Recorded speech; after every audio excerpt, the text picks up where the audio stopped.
دیکھیں جی ابھی Peshawar high court سے ہم نے اومنی بس بیل جو ہے وہ لی ہے اور عدالت نے بڑا مہربانی فرمائی ہے اور کہا ہے کہ 21 تاریخ تک یعنی پہلے مہینے کی 21 تاریخ تک کسی بھی مقدمے میں گرفتار نہ کیا جائے۔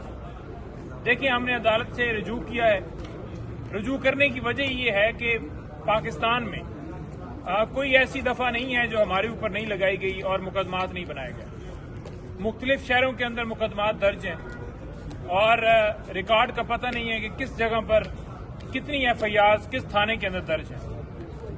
ہم نے رجوع کیا ہے کہ کم سے کم ایک پروٹیکشن مل جائے، عدالتی ایک حکم آ جائے کہ گرفتار نہ کیا جائے۔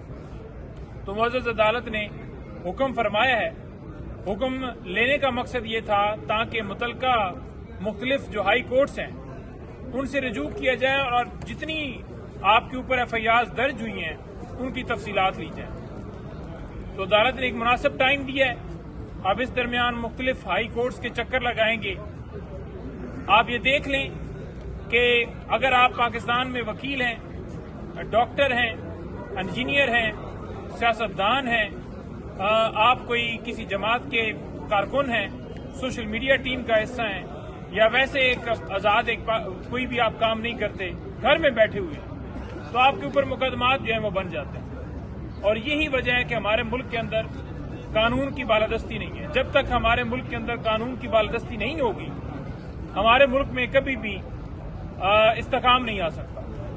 آپ کے ملک کے اندر پولیٹیکلی جب استحکام آتا ہے تو تب آپ کے ملک کے اندر معاشی استحکام آتا ہے۔ جس طرح ڈی چوک کے اوپر گولیاں چلائی گئیں، آپریشن کیا گیا، لائٹس بند کر کے صحافیوں کو کہا گیا کہ آپ کوریج نہ کیجیے، رینجرز اور تمام اہلکار جس طرح وہاں پر پہنچے، جس طرح ہسپتالوں کا محاصرہ کیا گیا، وہاں سے ریکارڈ غائب کیا گیا، سی سی ٹی وی فوٹیجز آج تک منظر عام پر نہیں آئی، جس پر ہم جوڈیشل کمیشن بنانے کا مطالبہ کر رہے ہیں کہ ہمارے لوگ ابھی بھی کئی مسنگ ہیں، کئی لوگوں کو شہید کیا گیا ہے، کئی لوگوں کو زخمی کیا گیا ہے، کئی لوگوں کا کوئی اتا پتہ نہیں ہے۔